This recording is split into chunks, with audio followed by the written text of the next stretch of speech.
Have you ever sat in school and just kinda wondered, like, if this kid acts like this, then what will he be like when he's older?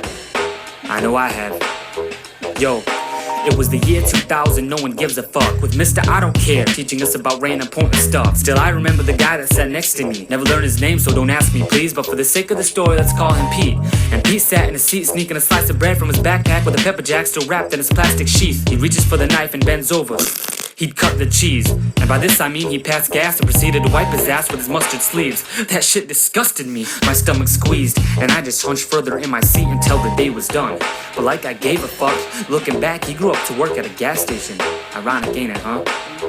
You know that nerd who could barely talk and stuttered with every word? Just like the one in the movies where the head is full of curls. Mr. Curly-headed baby, let me give you a head of swirly doing this toilet when there's a floating pool in the toilet.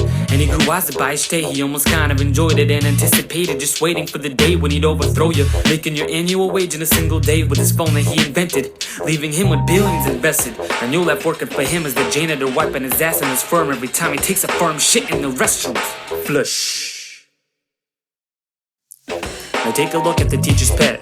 Blonde chick in pigtails and a pink pretty dress, just sitting at her desk, innocently raising her hand to a question that no one cares to guess. Daddy's little princess, unless his princess gets an F, so by the time she gets to college, she'll move to turtleneck and wear something that seems to reveal more of her breast.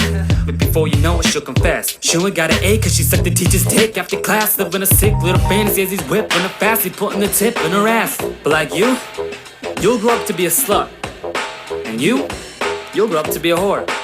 And you over there, you'll end up getting pregnant from a guy you met once before. You'll grow up to be a slut.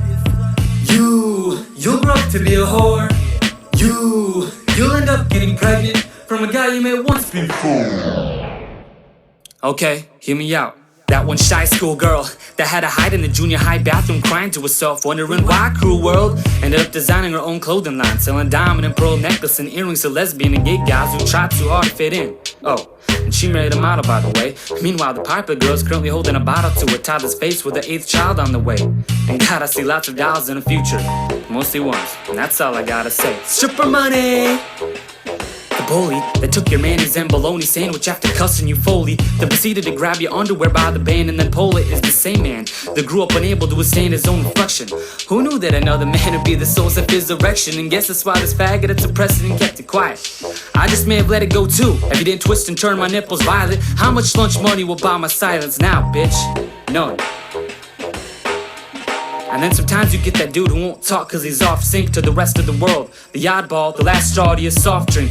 Like when the drive you crazy feeling meets psychopath and fucks in the front seat. It's like that had just happened, and now this is the offspring who sits in the back of the room making doodle scribbles and drawings of who his next victims are. From his parents to the students he passed in the halls. But now that he's all grown up, it's his destiny. It's what he's best at and we all guessed it. Everyone assumed he was messed up. Still we didn't expect the police to find letters in his basement written in blood, with each page made by the lining of human intestines. But between serial killers and fat chicks who kill cereal for breakfast and dinner, school's a cruel place, and sometimes the one you think is the winner ends up just the opposite in the real world. Life's funny, ain't it?